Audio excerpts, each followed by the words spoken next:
Now, on day 1256 of Vladimir Putin's 3-day special military operation, Russia's nuclear secrets are in Ukrainian hands. The Kremlin's most advanced submarine has been breached before it was ever deployed.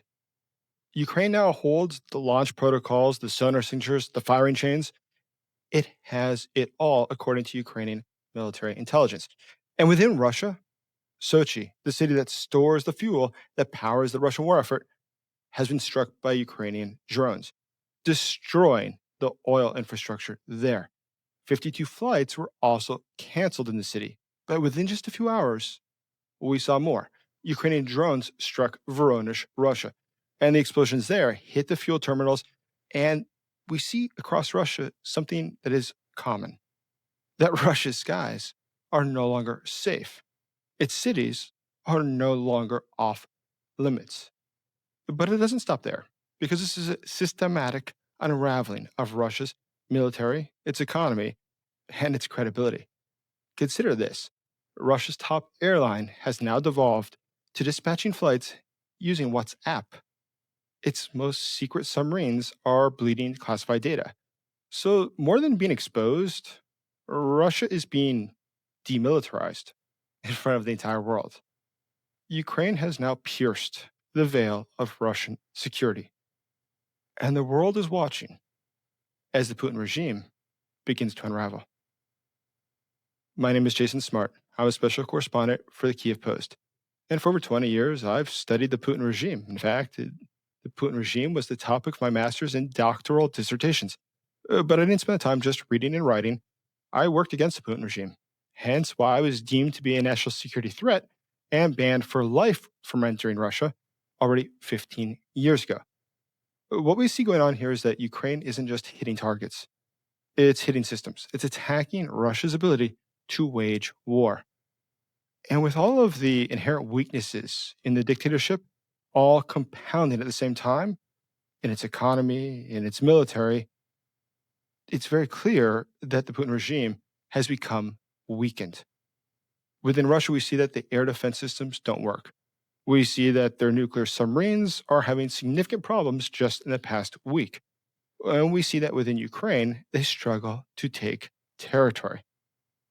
But what's even more incredible is that despite these incredible flames, these massive attacks that Ukraine carries out within Russia, the attacks on the oil industry, for instance, it almost never makes it into the Western press. We often hear about Ukraine's struggles, but nobody talks about how bad things are truly inside of Russia, which is why I created this channel, to bring the truth about what's happening inside of Russia, to decode and decipher what is really happening with the Putin regime, and to also what is really going on here, where I am right now, in Kiev, Ukraine, to bring this to the world, to get the truth to more people. So I ask you one favor, one that costs you nothing, but helps me immensely.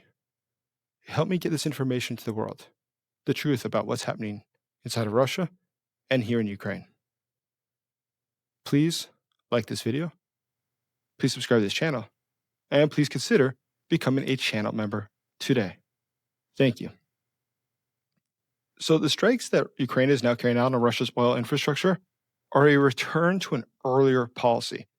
Earlier, Ukraine had regularly struck within Russia, and it was destroyed up to, they say, about 15% of its ability to work its oil. What's interesting is that it was forced to stop. There had been pressure from the White House, apparently, to not do this because it was considered to be an escalation. Well, apparently that's no longer the case. And this also lays to bed the rumor that there had been a deal between Ukraine and Russia to not strike each other. That is to say that Russia would not strike the energy grid in Ukraine, and the Ukrainians then would not strike the oil refineries in Russia. We see now that the oil refineries are again a priority for Ukraine. And these drone strikes are pushing the Putin regime, already weakened, closer to the edge. Because drone strikes fundamentally are changing this war.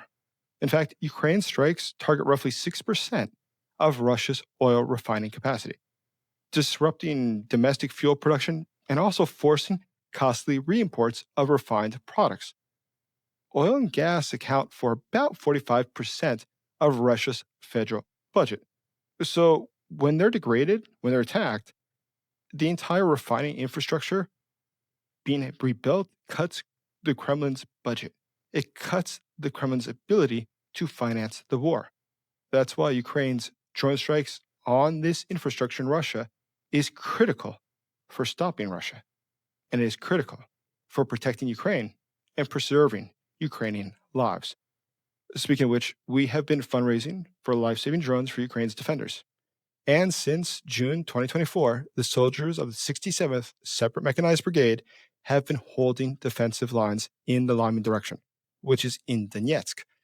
And as I showed you yesterday, the men there greatly appreciate what you have done. And they had this brief message where they wish to thank you themselves for your support. Hi friends, we are soldiers of 67th Brigade. Thank you for your drones. They will help to save lives.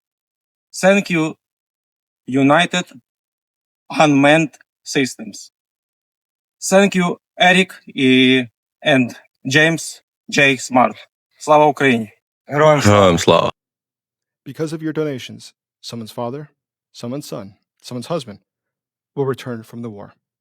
If you'd like to donate, I'll put a link in the first comment below, and I will pin that link. You can donate by bank transfer, PayPal, all currencies are accepted. Thank you. So, drones are fundamentally changing the war. Ukraine has also struck the Rosneft-Kuban fuel terminal in Sochi, Russia. It sits beside Sochi's main airport and stores jet fuel for military as well as civilian aircraft. But just a single drone strike was able to ground that, to destroy that, to prevent Russia the ability to use its airplanes. And this has been confirmed by the governor there. His name is Gusev. He says that, in fact, yes, Ukraine was successful. And Russian authorities say that they shot down 93 drones, but we see that Sochi and Voronezh were burning. So it appears that the Russians aren't being fully transparent, as usual. Now, of course, most people in Russia are panicked by this. They're scared when we see this. We've seen the videos of Russians in chaos and panicking. For that matter, we've seen the videos of the officials panicking. But then there are reactions that make Russians, even themselves, angry. In fact, there have been youths in Russia taking selfies for TikTok in front of burning Russian infrastructure. So it seems that the plight of TikTok is global, not only in the West. It's universal across the centuries, as Cicero said over 2,000 years ago, o tempora o mores, or the times or the morals. But when we look within Russia, what does this mean strategically? What does this mean going ahead the attacks that Ukraine is carrying out? Well, obviously, Ukraine is trying to go for the fuel lines, the airports, and also the civilian confidence to get the population of Russia to realize that they're losing this war, to get common Russians to realize that it's time to end this war. And that's why Ukraine is going after not just closing down airports or striking even the oil infrastructure. It's trying to get Russians to feel that there's a war going on. It's not something distant, but something that affects them. So you recall back on July 28th, Aeroflot, Russia's state airline, was hit by a massive cyber attack, which over 7,000 servers went offline. Flight schedules, as well as the crew assignments, were totally lost. But now, today, Aeroflot pilots got orders on WhatsApp. Apps that are trying to ban right now in Russia because they're considered to be foreign spy tools are all that Aeroflot can come up with to communicate with their own staff. The dispatchers themselves are still using pen and paper to track what is going on. It's incredible enough that you consider a major airline today is left using an app to communicate with people because its internal system has been destroyed.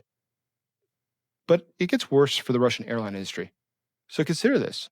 One of the largest airports inside of Russia, Domodedovo, which is in Moscow, told staff that only 20% of their wages would be guaranteed.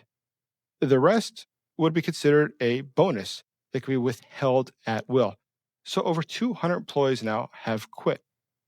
Now, many of these people were from foreign firms that were nationalized back in 2022.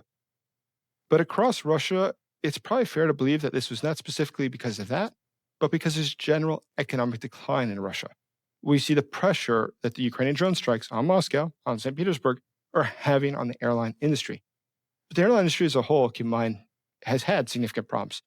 Pilots were told a couple years ago to use their brakes sparingly as they were hard to replace due to sanctions.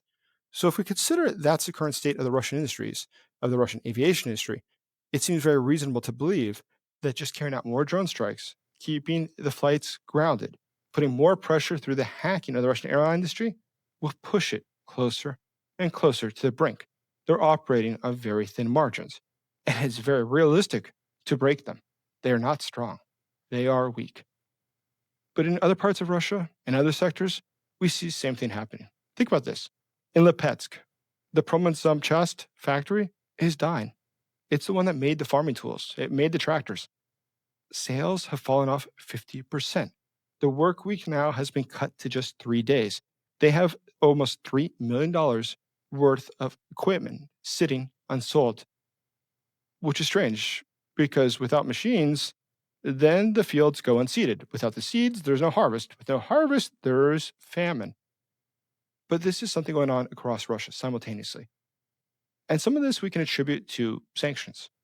Some of this is just acts of God. So, as you know, the Russian Navy has been having a very bad time recently. There was the 8.8 magnitude earthquake near Vilchinsk, Russia's only nuclear sub base on the Pacific. And not only that caused significant damage to the base's port, something that the satellites have shown us will take a long time for the Russians to fix, it's gotten worse since then. The quake has been followed up with tremors and tsunamis.